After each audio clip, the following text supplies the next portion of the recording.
Écoutez,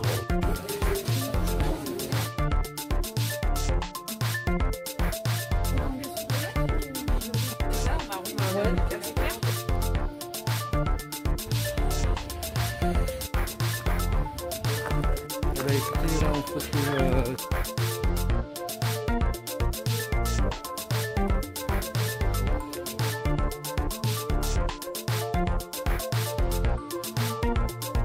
Ça va? Oui, ça va. Oh oui, ça va. Ça. Je regarde les micros impeccables.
T'appelles. Ouais, donc, oui, Nat. Voilà. Bonjour. Merci d'être venu jusqu'à nous. Mon métier, éleveur d'âne. Voilà. Et savonnière. La visite va se passer en 2 temps. Le premier temps avec moi, je vais vous faire découvrir mon métier, l'élevage d'âne. Et le deuxième temps sera avec mon mari qui vous parlera de la fabrication de savon. Voilà. Qui est une passion, c'est pas mon métier, mais voilà, c'est ma passion, je suis tombée dedans et c'est plutôt, enfin, il vous partagera tout ça. L'élevage de formation agricole initiale, un BEP activité équipe de compétition. C'est très pompeux, je veux simplement dire que je suis montée à cheval. Un bac pro, pardon, élevage d'équidés et enfin un BPREA plus tard pour devenir responsable d'exploitation agricole. Voilà un petit peu le parcours. Depuis 2012, on est venu s'installer à Sagy. Le cheptel varie au plus bas 4 ânes et au plus haut, on est monté jusqu'à 10, puisque la constante, c'est une seule maman traite par an, donc un seul bébé par an. Le foncier, les terrains, 2 hectares ici autour de nous, ça c'est plutôt les pâturages d'hiver, où j'ai de l'eau, du foin. Tout à disposition plutôt facile. Je suis toute seule sur la ferme, mon mari est salarié. Donc du coup, voilà, il faut que je puisse être autonome. 1 hectare juste en face en location, 2 hectares au bord de la rivière et encore 2 hectares de bois où on voit les films un peu derrière. Ça c'est pour le foncier. Le cheptel, je voulais un peu. Là aujourd'hui ils sont 6. J'en ai 5 à moi et Lala qui fait partie du refuge Enjoy Life qui est sur rate. C'est une ânesse maltraitée qui m'a été confiée il y a 2 ans et avec qui il a fallu faire une remise en état et physique puisque l'alimentation n'était pas bonne, l'entretien des pieds n'était pas bon, mais surtout une remise en état mental puisqu'elle elle avait peur de l'humain. C'est la première fois que je voyais un âne, on dit tressaille, il a peur, mais là elle sautait, littéralement de peur. Les 4 fers en l'air, là, elle touchait plus terre et elle retombait comme elle retombait parce que les pieds ne sont pas en super état. Donc si on la regarde de près, on verra que les pieds ne sont pas aussi jolis que les autres, mais parce que ça fait 15 ans qu'elle a eu des pieds super maltraités, enfin mal parés, mal entretenus. Donc du coup, quand on a voulu les faire trop courts, ça a été trop court, beau, joli, ça a déclenché des boiteries. Donc j'ai pris la décision de les laisser un peu plus longs, quitte à ce que ce soit moins joli, mais que ça soit plus confortable pour elles. Voilà, ça c'est pour la petite histoire de Lala qui cherche pour le moment une famille qui voudra l'accueillir pour la fin de sa vie, puisque l'âne peut vivre entre 20 et 34 ans, ça dépend un petit peu de son état général. Et elle a fait une partie de vie assez difficile. Et maintenant j'aimerais bien lui trouver une famille d'accueil pour ses vieux jours. Bébé de l'année passée, Oreo, là, Baudet du Poitou, donc il a un peu plus d'un an, oui, puisqu'il est né au mois de mars de l'année passée, donc 1 an et 1 mois. Et le bébé d'il y a 2 ans, là, Néo. Voilà le bébé qui arrive. Il est où? Iséa, elle est juste derrière. Iséa, si vous avez l'opportunité de la voir, vous verrez, le bidou il est en train de bien grossir. Là, d'ici 1 mois ou 2, à mon avis, on va avoir 2 grandes oreilles en plus. C'est 11 mois aussi? Oui, on va le voir. On va voir ça après. Voilà, je vous ai présenté mon cheptel. Est-ce qu'il y a des questions à part technique? Parce que ça on le verra sur la gestation, le lait, tout ça on le verra après. Des questions sur l'âne en règle générale, profitez-en, vous êtes tout seul. Non, pas spécialement. Allez, je vous explique alors quel est mon travail pour la lactation. Déjà avant de parler de comment je fais pour traire, on va reprendre la base, donc il y a des enfants. J'ai besoin de quoi pour avoir du lait? Il me faut quoi? Je ne sais pas. Qui c'est qui boit du lait? Oui, les bébés, enfin, les plus petits, on va dire. De bébé jusqu'à grand. Hein, on peut dire ça comme ça. Chez les animaux, c'est que les bébés, hein, une fois qu'ils sont grands. Toi aussi, tu bois du lait? Eh ben oui, moi aussi, je buvais du lait quand j'étais petite, même longtemps après. Ah oui, alors l'âne, il n'y a pas de cacao. Ça, c'est maman qui rajoute le cacao. Hein? Donc oui, effectivement, pour avoir du lait, j'ai besoin d'un ânon. Et pour avoir un ânon, j'ai besoin de quoi? Pour faire un bébé, il faut... Oh là, mon Dieu! Une maman. Allez, on commence déjà par la maman. Comment elle s'appelle, la maman? Anne. On dit comment? Maman Anne. Oui. Oui. Oui. Une ânesse. On est aujourd'hui, c'est pour apprendre. Une ânesse.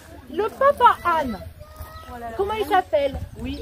Ça, c'est le nom générique, comme on parlerait d'humain. Ça va aussi bien comprendre les filles que les garçons. On dit les ânes, en général. Maintenant, si je veux être précis, si je veux parler d'un âne, d'un papa, donc un âne qui va faire des bébés, on va dire soit le mâle reproducteur, l'entier, parce qu'on l'a pas stérilisé. La seule différence, enfin la seule chose que je peux apporter en plus, c'est les mâles qui ne font plus de bébés, qui ont été stérilisés par l'homme. Vous savez comment ils s'appellent? L'ongre. H-O-N-G-R-E. Ça, c'est un mâle qui ne peut plus faire de bébé. C'est le seul mâle qu'il devrait y avoir dans les familles. Il ne devrait pas y avoir de mâle entier dans les familles de particuliers. L'âne entier est réservé à des professionnels pour pouvoir faire des saillies et avoir une belle vie en tant que reproducteur.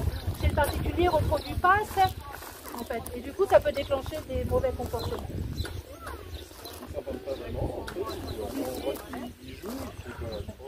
En fait, il y en a une qui est en chaleur. Là. Et dès qu'il y a un peu des chaleurs, j'ai plus de mâle entier. Hein. Là, il y a que...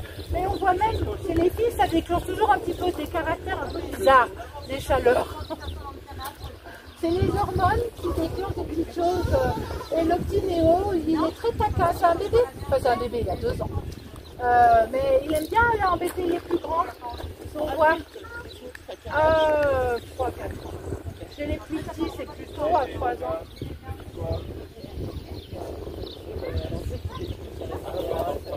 Ah, mince. Ah oui, si effectivement, s'il y a ordre et contre-ordre, c'est toujours compliqué après de gérer tout ça. En fait, elle voudrait le gratouiller, mais lui ne veut pas. Ouais, enfin, l'explication pourquoi il se chamaille. Elle voudrait bien le gratouiller, mais lui ne veut pas ce que c'est faire, c'est que ça l'énerve. Est-ce qu'il y a une raison? Il n'y a pas de raison spécifique aux grandes oreilles, simplement que chez l'âne, c'est sa façon de réguler sa température du corps. Donc, effectivement, la grande oreille permet de réguler sa température beaucoup plus facilement. Sinon, il n'y a pas. Non, pourquoi il n'y a pas plus d'informations. Enfin, en tout cas, moi, j'ai pas plus d'informations à donner que de faire dire que c'est pas un cheval, que c'est vraiment un âne, c'est à part entière, ça a vraiment des différences avec le cheval. Et pour le coup, les grandes oreilles, ça permet aussi de caler ça, quoi. C'est vraiment différent. Du coup, pourquoi vous avez choisi plutôt les ânes? Sur du milieu équestre, du coup, bon. Voilà, j'avais envie de couper avec le milieu du cheval. J'aime beaucoup le cheval, j'aime beaucoup aussi les gens qui tournent. Enfin, pas tous, mais voilà, une partie des gens. Mais j'ai découvert l'âne tardivement, puisque malgré ma formation, on n'avait pas de contact spécifique avec les ânes. J'ai découvert l'âne tardivement et en fait, il correspond beaucoup plus à mon caractère et à ma façon de faire. Je suis très énergique, je suis très dynamique et du coup, l'âne, on le voit, hein, c'est paisible. Quand on va amener dans un pré avec des ânes, on est plutôt paisible. Et ça me pose plus, quand je suis avec le chat, je suis toujours un peu dynamique, toujours un petit peu au taquet. Avec l'âne, pas du tout, on se laisse tout, on se laisse poser, donc pour moi, c'est intéressant de travailler avec les ânes. Et le projet, voilà, c'était les ânes, donc j'avais plus envie de travailler dans mon bout cheval. On est parti du papa, de la maman, du bébé, la gestation, le temps qui grandit dans le ventre de la maman. Combien de temps à votre avis? On est parti sur 11 mois. Ça c'est la jument. Oui, voilà. Et la naisse c'est un tout petit peu plus. Entre 12, ça peut même aller jusqu'à 13 mois. Voilà, elle va garder bébé 12 à 13 mois dans le ventre. Autre info, à votre avis, est-ce que l'âne peut choisir un moment dans la journée pour mettre bas, donc pour donner naissance à son petit? Non. Moi je dirais la nuit, exactement, parce que les chevaux c'est plus sur la nuit. Alors c'est pas tout à fait la nuit. Et il y a une explication. C'est le matin au lever du soleil et le soir au coucher du soleil. Pourquoi? Parce que l'âne, à votre avis, proie ou prédateur? Proie. Non, prédateur. Oui, c'est une proie, du coup il n'y a pas de prédateur. Voilà, c'est ça. C'est une proie. L'âne est une proie. Et du coup, il va falloir qu'il fasse attention à sa vie, hein, tout simplement. Et il va choisir le moment où il est le plus en difficulté, c'est quand il est couché en train de mettre bas, les moments où il y a le moins de prédateurs possible. Et ça va être le matin au lever du jour et le soir au coucher du soleil qu'il y a le moins de prédateurs et qu'elle va pouvoir mettre son petit au monde. Et pour ça, elle va aussi mettre un temps infiniment petit. En une demi-heure, 3/4 d'heure, elle a mis bas. C'est fini. 1 heure après, la maman est debout. 2 heures après, le bébé sait marcher, téter et courir. Tout ça parce qu'il y a cette histoire de proie derrière, hein, et de prédateurs. Il faut faire attention à ne pas se faire manger. Donc c'est vital qu'on puisse et se lever rapidement, accoucher déjà rapidement, se lever rapidement et manger rapidement. J'en arrive à mon lait. Bébé, du coup, quand il va faire quoi une fois qu'il est debout? La première chose qu'il fait après être debout, c'est quoi? C'est d'aller chercher à manger. Hein, il va chercher à téter. Et au départ, il va téter très très très rapproché. Ça va permettre à la maman de mettre une lactation en route. Elle va dire, oh là là, il a faim, il faut que je produise du lait. C'est comme chez nous, hein, au départ on n'a pas trop de lait, puis à force que bébé tète, et ben voilà, on a le lait qui arrive. Et la laine, c'est exactement pareil. Elle va commencer à mettre en place du lait, à faire une montée de lait. Moi, mon job, si vous l'avez un peu entendu, c'est que l'âne, il doit manquer de rien. Pour qu'il manque de rien, qu'il soit en bonne santé, une fois adulte, il faut que petit, il ait manqué de rien. L'idée, c'est pas de prélever du lait qui serait indispensable à l'âne, mais c'est au contraire de stimuler une autre lactation pour permettre à la maman, d'un côté, de nourrir son petit, et moi, de me permettre d'avoir un tout petit peu de lait en plus, sans avoir à en prendre à l'âne. Comment je fais pour faire ça? Eh bien, exactement pareil que bébé a fait pour avoir du lait, c'est-à-dire que je vais stimuler une autre lactation. C'est du travail, mais ça vaut le coup puisque du coup, bébé a sa ration de lait entière et moi, j'ai une toute petite ration de lait. Pourquoi moi, j'ai plus petit que bébé? Et bien parce que bébé t'aide beaucoup mieux que moi, je ne ferais. Donc, il stimule beaucoup plus sa maman et elle se dit, bah oui, là, il y a besoin de beaucoup de lait. Elle fait rien à côté. Alors, l'idée, ça serait vers 4 mois, l'ânon va avoir besoin de diversifier ou va diversifier son alimentation, c'est-à-dire qu'il va plus boire uniquement du lait, mais il va aussi manger, brouter de l'herbe, hein, puisque c'est l'alimentation de l'âne. Et c'est à ce moment-là, je me dis, bah, okay, il est capable de rester 4 heures sans aller toucher sa maman, il est capable, si au cas où il a faim, de pouvoir être autonome en alimentation. On va séparer. Séparer, il faut qu'il y ait toujours visuellement, il puisse le voir. C'est pas comme la chèvre ou la vache où on va pouvoir en voir, où on va pouvoir enlever le bébé et la maman va continuer à faire du lait. Chez l'âne, c'est pas ça du tout. S'il n'y a pas l'anneau, eh ben, il n'y a pas de lait. Ben, c'est que stimule pas assez, moi, en fait. Hein. J'ai pas la succion du petit. Alors, effectivement, peut-être que si on passait par un robot de traite, on aurait cette stimulation plus forte et éventuellement on pourrait un petit peu, mais pas autant que les même chez les humains, ça fonctionne. Oui. Oui, mais après chaque humain est différent, enfin chaque espèce est différente. Et là pour le coup la neige c'est très rentable. Si j'ai pas de raison de le faire, je vois pas pourquoi je le ferais. Après on a toujours les exceptions qui confirment la règle. Hein. Je mets du vivant dans des cases et on sait bien que le vivant ça rentre pas dans des cases. Dans la majorité des cas c'est comme ça. On a des ânesses qui font du lait, parce que c'est des mamans, elles font du lait, elles font du lait. S'il n'y a pas de bébé, c'est impressionnant. Et il y en a d'autres qui n'en font pas du tout. Et parce que là, vous triez la main. Ouais. J'ai qu'une seule ânesse, donc ça se ferait en liberté et à la main. Je sépare les bébés 4 heures de temps. Je mets d'un côté maman avec des copains, le bébé de l'autre côté avec d'autres copains. Je rassemble tout le monde. 4 heures après, bébé tête, moi je serai. Et je vais déclencher une autre lactation. Au fil du temps, hein, il va me falloir du temps avant de déclencher ça. À votre avis, au bout de 4 heures de séparation, combien de lait je vais pouvoir avoir? Ouais, c'est ça. Entre 800 millilitres et 1 litre, 1 litre 2. Chez moi, hein, je sais que ça peut aller plus chez d'autres, mais chez moi, c'est 1 litre, 1 litre 2 par âne. S, au coup par ânesse. Je vais pas bien au-dessus. Oui, j'allais y venir. Une seule traite. Je pourrais en faire 2, voire 3 si je suis super motivée, puisque 4 heures, oui, ça se fait, hein, ça se joue. Pourquoi je ne le fais pas? Peut-être pas l'user non plus. Non, je pourrais faire en sorte que ça ne l'use pas, simuler comme il faut, donner une alimentation plus adaptée. Moins bonne qualité. Non, elle aurait toujours la même qualité de lait, puisque si elle a des jumeaux, elle ferait plus aussi, donc elle pourrait le faire pareil. C'est pas pour ça, là on parle à respect sur l'alimentation. Et oui, c'est important, donc on a vu, je fais attention à ça. Mais il y a un autre paramètre, bonjour, qui est important aussi, c'est l'éducation. Qui est le plus à même d'éduquer son âne? Enfin, son ânon, beaucoup. Ah, c'est la maman. C'est la maman. Si je la sépare moitié de temps de la journée de son ânon, et ben forcément l'éducation, elle est faite par quelqu'un d'autre qui n'est pas la maman.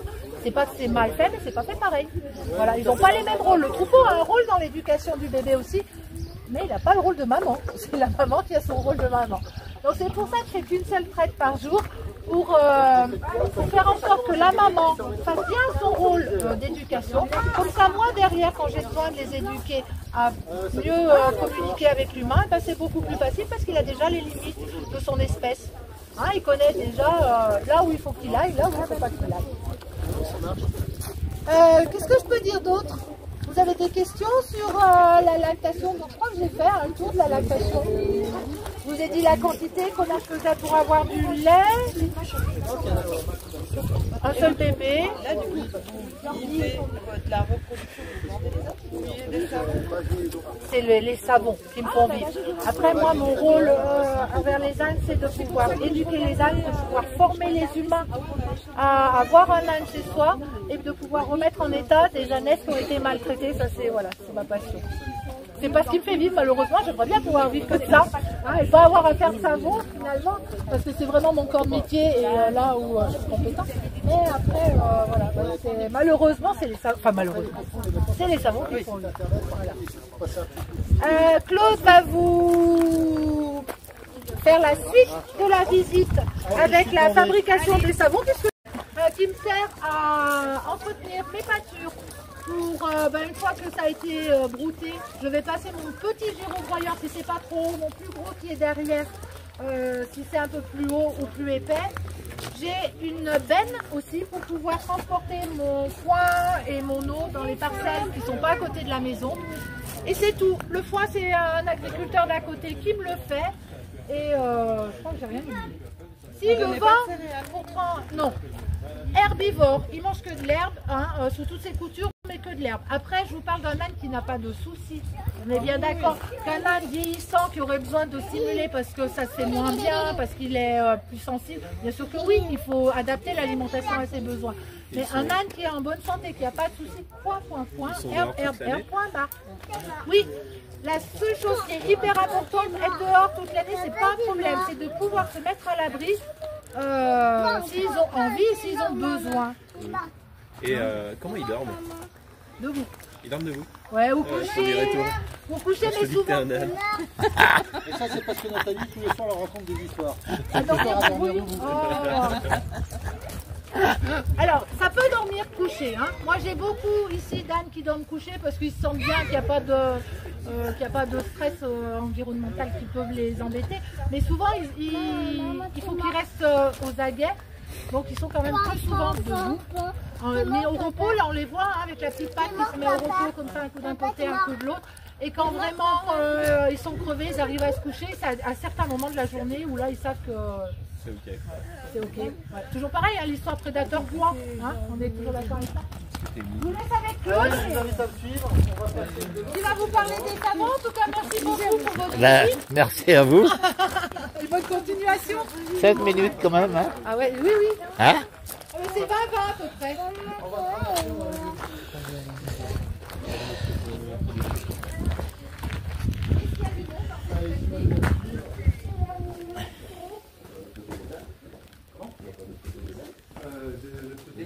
Là, en fait, il va faire la présentation de la fabrication des savons.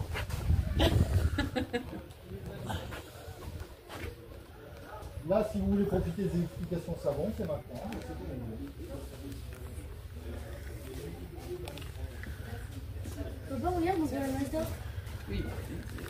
Alors, pourquoi j'explique les savons ici? Parce que le labo de Nat qui est sur l'aile gauche de la maison, bah, c'est 2 mètres par 3, donc 6 mètres carrés, donc sur l'importance du groupe. Et puis surtout, c'est que c'est son lieu à elle, j'ai pas le droit d'y rentrer et j'ai pas envie de vivre dangereusement. Voilà. Donc la particularité ici, c'est que Nathalie, elle élève les ânes, mais elle est également savonnière.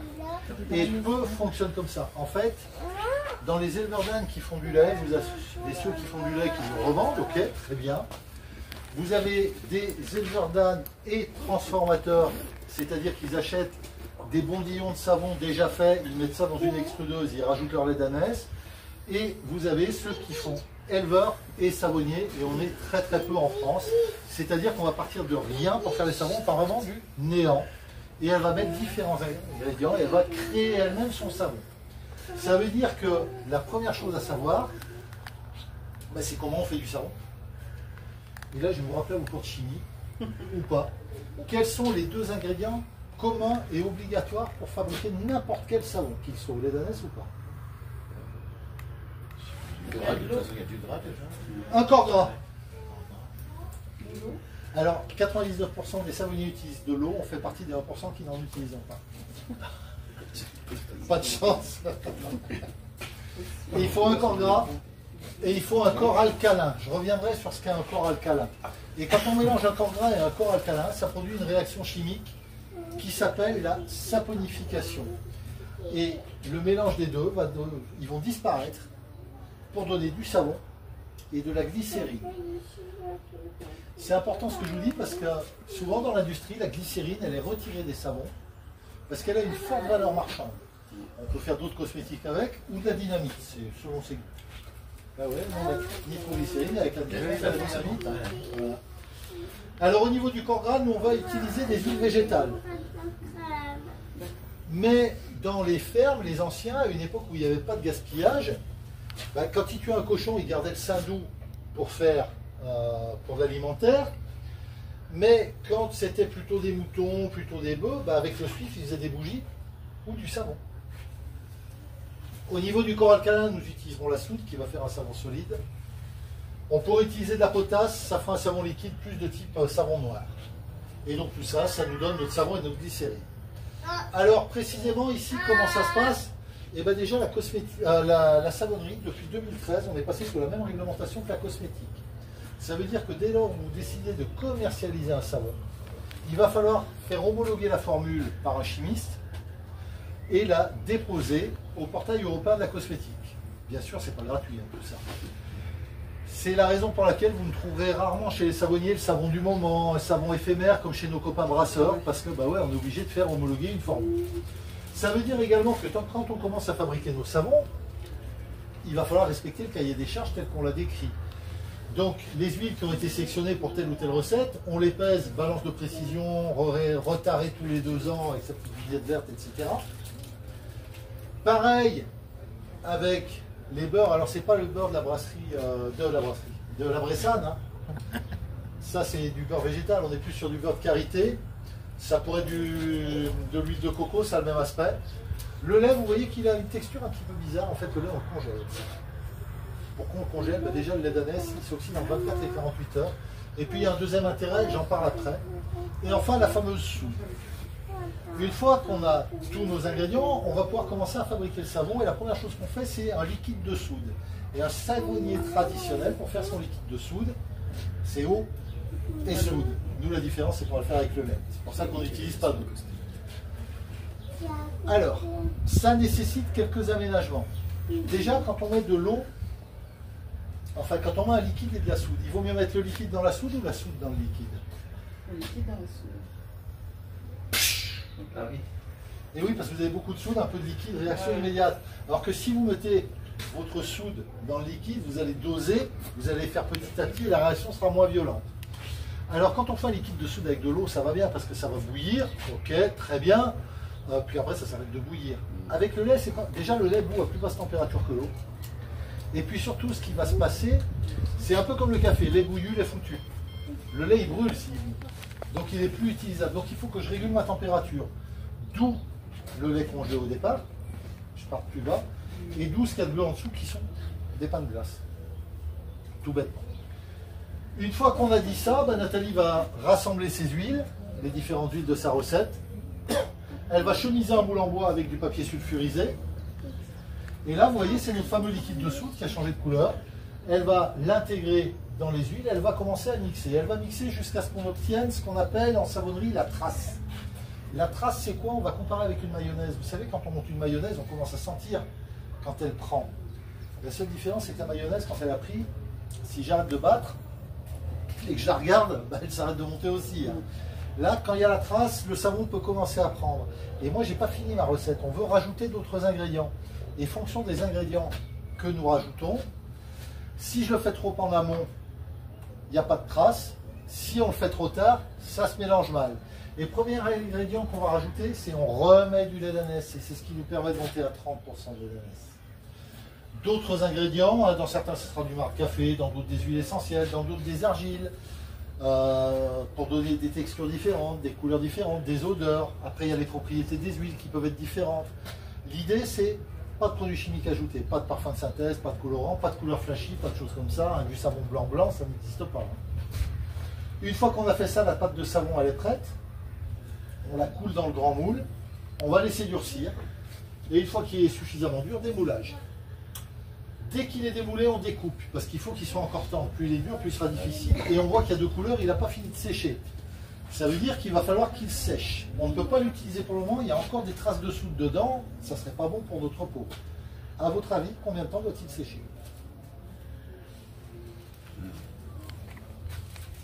2 semaines. 1 mois. En fait, quand on fait du savon, il y a deux méthodes. À froid, à chaud. Je vais vous parler d'un savon que tout le monde connaît, c'est le savon de Marseille. le savon de Marseille. Tiens, pourquoi on fait du savon à Marseille? Ah oui. Pour l'huile. Pour l'huile d'olive. En fait, on produisait beaucoup d'olives et on était toujours dans ces périodes, on ne gaspille pas. Hein. Donc première pression à froid, deuxième pression, troisième, puis au bout d'un moment, c'est pas de l'huile pour la conso alimentaire. Donc ça partait dans les savonneries. Ils faisaient leur liquide de soude, eau et soude, plus huile d'olive, c'est la base de la recette du savon de Marseille. À quoi ça servait le savon de Marseille au départ? Savon ménager, absolument, pour nettoyer les sols, pour nettoyer le linge. Donc c'est un savon qui trempait tout le temps dans l'eau. Donc il fallait que ce soit un savon qui dure et qui ne fonde pas en 2 temps, 3 mouvements dans l'eau. Et pour qu'il soit très dur, et ben quand ils font leur savon, ils le font chauffer dans des gros chaudrons à très haute température pendant plusieurs jours. Comme ça, l'humidité s'en va, la pâte épaissit, moins il y a d'eau, plus il sèche vite. Et on a un savon dur comme un caillou. Avantage, pour la ménagère, le savon durait longtemps. Inconvénient, mais on ne connaissait pas à l'époque tout ce qui était empreinte carbone.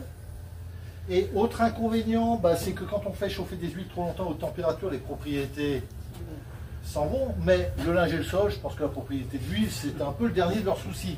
Donc tout était cohérent avec ce savon pour faire un savon ménager avec les connaissances. Là, nous sommes sur un savon corporel. Le fait de le faire à froid, de ne rien faire chauffer, ça va permettre de garder intacte la propriété des huiles et du lait. L'inconvénient, le temps de séchage est beaucoup plus long et on est sur un savon qui fondra plus vite qu'un savon de Marseille. Une fois que les savons sont secs, emballage dans notre super machine. Mine de rien, quand on fait un pain de savon, c'est à peu près 35 à 40 savons. C'est 2 ans d'emballage. Voilà. Mais bon, il y a Netflix hein, pour ça. Et vous faites combien de pains de savon, on va dire par mois? Non, et puis je suis incapable de vous répondre parce que d'une année à l'autre, c'est pas la même production. Ça dépendra des naissances, ça dépendra de la demande. Il faut combien de lait pour le pain de savon? Alors, en fait, si on fait un pain de 3 kg, bah, 3 kg, 30% de lait d'ânesse, vous comptez à peu près, pas tout à fait 1 litre, quoi, c'est 900 grammes. Et du coup, du savon, vous en produisez en permanence? Non, on n'en produit pas en permanence. Pourquoi? Parce que si vous avez écouté les explications de Nathalie, déjà, elle ne traite pas tout le temps, il y a une certaine éthique. Après, vous congelez le lait. Mais il n'y a pas que ça. Il n'y a pas que ça. C'est le fait. L'année dernière, par exemple, on a un annonce, sa maman ne l'a pas alimenté. Okay. Donc on n'a pas eu de production de lait, donc etc., etc. Donc il y a tous les aléas de travailler avec du vivant. La deuxième chose, c'est que la façon dont on bosse, si on voulait devenir millionnaire, il aurait fallu qu'on commence milliardaire. Autrement, on n'y arriverait pas. Voilà, donc c'est super difficile. Après, on produit à la demande. Il y a 1 mois de délai pour faire des savons. On ne va pas faire de savon en période de canicule. Je vous l'ai dit, il faut que les températures restent basses. Si on part sur une température où il fait déjà 40 degrés dehors, tout est plus chaud quand on travaille. Donc là, on ne va pas produire du tout. Voilà. Aucun intérêt de faire des savons. Après, le temps de faire un savon, ça lui prend suffisamment de temps. Il y a les animaux à s'occuper. Donc c'est 2 pains maximum jour. En cas de forte demande avant les fêtes de Noël, elle peut monter à 3. Je vous explique pas à quelle heure elle se couche et à quelle heure elle se lève. Donc voilà. Voilà grosso modo comment on fonctionne. Une fois que les savons sont faits, on les commercialise. Là encore, on privilégie le circuit court. Le premier circuit court, c'est nous. On est présent, alors on ne fait pas les marchés hebdomadaires traditionnels, c'est plus sur des marchés à thème, un marché d'artisanat, un marché de Noël, une foire de printemps, une fête d'automne, rarement à plus d'1 heure de la maison. C'est pas le marché de nous, hein. Ça te fait loin.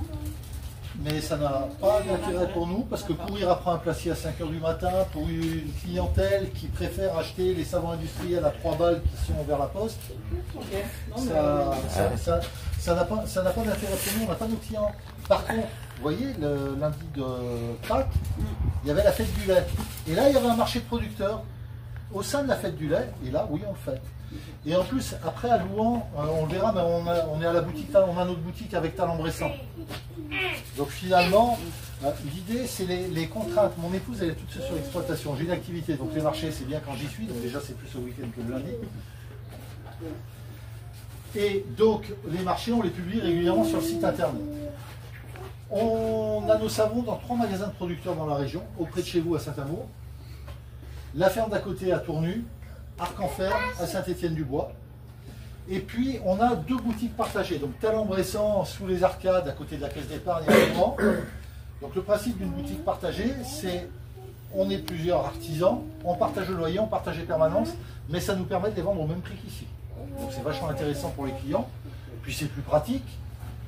Et depuis le 1er avril, on est à la Fourmilière, sous les arcades aussi, mais allons se sonner. Voilà. Voilà. Oui, s'il n'y a pas d'arcade, on a dit on n'y allait pas. Et puis enfin, on a notre site internet aussi, et là pareil, pas d'intermédiaire, pas de sous-traitant, c'est nous-mêmes qui faisons notre site. Voilà. L'idée, c'est d'être autonome sur le plus de choses possible. Et là, je crois que je vous ai tout dit. Est-ce que vous avez des questions complémentaires, des interrogations en suspens? Les vertus du lait d'ânesse, enfin du savon au lait d'ânesse, du coup. Pourquoi le lait d'ânesse? Alors pourquoi le lait d'ânesse? Alors tous les laits sont hydratants. Donc on pourrait faire d'ailleurs il y a des savons avec d'autres laits. Par contre, le lait d'ânesse, il est reconnu pour ses vertus cosmétiques depuis l'Antiquité. Voilà. La légende dit que Cléopâtre, Jézabel, tous des femmes super gentilles avec tout le monde, je ne sais pas si ça a un trait de caractère, elles se baignaient dans du lait d'ânesse. Et Brigitte? Ben, après, scientifiquement, le lait d'ânesse, c'est un tenseur pour la peau, c'est un antioxydant, c'est un régénérant pour les cellules. Alors que tous les autres laits se contentent d'hydrater. Donc là, on a ce plus de ce côté-là. Après, attention, il ne faut pas s'arrêter sur le lait d'ânesse, parce que des fois, vous voyez des savons au lait d'ânesse, le pourcentage n'est même pas indiqué. Et il y a tous les autres produits que vous mettez dedans. Si vous mettez du lait d'ânesse, mais vous partez sur une base industrielle avec des additifs, des agents, il y a un moment, il vaut mieux acheter un savon sans lait d'ânesse à un savonnier artisanal qui va vous faire un vrai savon en saponification à froid. Il n'y aura pas de lait d'ânesse, mais il va sélectionner ses huiles et vous aurez un produit de qualité qu'un mauvais savon au lait d'ânesse. Après, le mieux, c'est d'habiller les deux.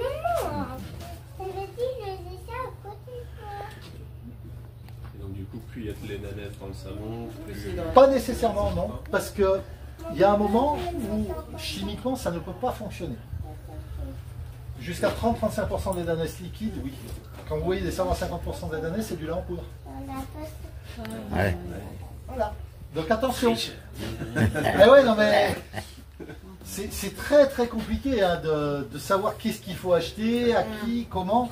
Et le meilleur moyen, bah, c'est effectivement, alors c'est pas toujours facile, bah, c'est de visiter nous, les collègues, et puis discuter avec eux, et voilà, et comment ils travaillent. Du coup, si on veut un lait de la meilleure, enfin un savon de la meilleure qualité possible. Alors, ce qu'il faut regarder. La Rolls du savon du lait d'ânesse. Non, alors ce qu'il faut regarder, non, on va enlever le lait d'ânesse. Vous regardez déjà un savon qui soit fait en saponification. Ça, c'est le point de départ. Après, donc vous avez souvent le logo SAF. C'est un logo, on est plusieurs savonniers, on s'est groupés, on s'est rassemblés. C'est l'ADNS, l'Association des nouveaux savonniers. Et que ce soit mes collègues qui travaillent sans lait d'ânesse, qui travaillent avec du lait de chèvre, déjà, vous êtes sur une bonne base. Après, le lait d'ânesse, ce sont des plus qu'on va rajouter au savon. Mais vous êtes sur un savon qui va vous hydrater, vous nourrir, et puis surtout, qui arrêtera de vous mettre des cochonneries dans la peau. Voilà. Donc, plutôt que le lait d'ânesse, retenez saponification à froid, retenez savonnier, ça c'est la base. Le lait d'ânesse c'est un plus. Et là je crois que j'ai fait le tour. Merci bien. Merci. Eh ben, super. Je vais vous montrer les différentes recettes si vous voulez bien. Très bien, Comme ça vous aurez.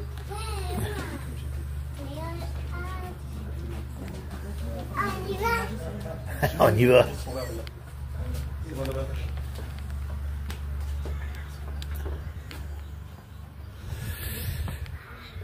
Donc nous avons 10 recettes différentes de savon. Au niveau des recettes de savon, on a une gamme qui n'a pas d'huile essentielle ajoutée. Parce que les enfants de moins de 6 ans, parce qu'une femme enceinte, parce qu'une maman qui allait, parce que, etc. Ou des gens qui ne veulent pas d'huile essentielle, tout bêtement. Alors celui-ci, c'est le seul qui n'a pas le nom d'un de ses ingrédients, c'est le Simplicane. Pourquoi? Parce que c'est le premier savon que Nathalie a fait quand elle s'est lancée. Donc c'était une recette simple qui allait pour les enfants, pour les parents, pour les grands-parents, tout type de peau. Ok. Après, elle a fait l'olivane, donc plus d'huile d'olive, plutôt peau sèche. Le jojoba, au début, on avait prévu pour les peaux grasses, mais en fait, le jojoba, elle régule le pH de la peau. Donc ça va aussi bien sur une peau sèche que sur une peau grasse. Le kawan est né beaucoup plus tard, mais je reste toujours dans les huiles essentielles. Lui, c'est vraiment un savon pour les mains. Les autres, c'est corps, mains, visage. Là, main, pourquoi? Parce que Marte Café neutralisateur d'odeur, quand on épluche de l'ail et des oignons, super efficace. L'huile essentielle de Palmarosa, c'est une huile qui a des propriétés antiseptiques, antifongiques, antibactériennes. Donc au-delà de l'odeur, sympa pour ce qui est acné, petits boutons, mycose. Bergamote, ortie, germe de blé très nourrissant, propriété de l'ortie, sympa pour les peaux très sèches, très tiraillées. Sujette au psoriasis, eczéma. Alors ce ne sont que des coups de pouce, hein, ce n'est pas des savants soins, ça ne guérit pas. Les miracles, c'est à l'eau bénite de Lourdes.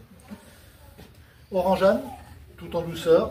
Lavandane, huile essentielle de lavandin, apaisant, cicatrisant. Eucalyptus citronné, c'est plus le côté tonique, puissant, c'est l'odeur de la citronnelle. La 10e recette, c'est le savon à raser qui s'utilise avec le blaireau. Menthe poivrée pour la fraîcheur. Lavandin pour apaiser le feu du rasoir. Jojoba pour refaire le film hydrophile de la peau. Sur tout le reste, il n'y a pas de lait d'ânesse. On ne fait pas de crème au lait d'ânesse, pas de lait hydratant au lait d'ânesse, pas plus de baume au lait d'ânesse. Pourquoi? Le lait d'ânesse, je vous l'ai dit, il s'oxyde entre 24 et 48 heures. Quand on fait un savon, il est figé, il ne bouge pas. Dans une crème, un lait corporel, c'est conservateur, stabilisateur pH, et ce sont des produits que nous ne souhaitons pas utiliser. Donc on reconditionne les huiles. Huile de jojoba, intéressant pour l'entretien de la barbe, pour les cheveux, pour le visage, pour le corps. L'huile de noyau d'abricot, rehausse le teint. Baume karité, argan, calendula. Ça, on fait macérer la pâte calendula dans du argan, on intègre du karité. C'est plus pour les zones sèches, les coudes, les talons. Des savons ménagers. Pour faire la lessive, on reconstitue 3 lignes.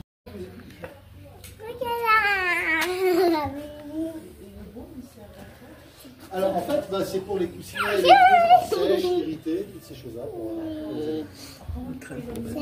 C'est chien chat.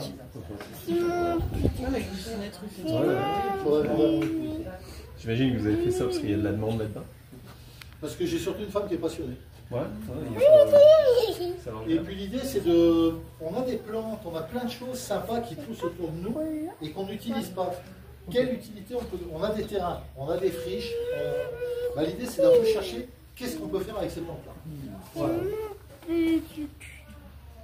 En fait, si vous cherchez à mon épouse des idées, comment dire, commerciales, marketing et tout, elle est à nous le lieu de tout ça. C'est sa passion, c'est utiliser ce qu'il y a, voilà. On n'est vraiment pas dans cette philosophie. C'est ça. D'abord à ses besoins à elle avant de penser à la vente en elle-même. En fait, c'est exactement ça. Quand elle a fait, alors savon sauf le savon rasé, parce que c'est moi qui lui ai demandé de m'en créer un. Mais quand elle a décidé de faire la lessive, ça c'est pour nos chiens. Voilà, c'est pour nos chiens, nos chats. Et si le produit lui satisfait et qu'elle plaît, en fait, on ne commercialise et on ne fait que des produits qu'on utilise. Voilà. Du coup, pendant la lessive, les produits de la maison, vous n'avez pas du tout les mêmes critères que pour les alors c'est une autre réglementation, ils sont obligés aussi d'être homologués, mais ce n'est pas les mêmes homologations, c'est pas le même consultant d'ailleurs. N'importe quel fabricant de savon qui fait ça dans son salon doit être homologué. Et dès lors, il le vend si on le fait pour soi. Ouais, dès lors, il le vend. Dès lors, il va en faire un commerce. Et tout. Depuis 2013, on s'est monté en 2012. C'était pas prévu dans le plan. Ah oui, les finances. Juillet 2013 pour être précis, on se rappelle encore.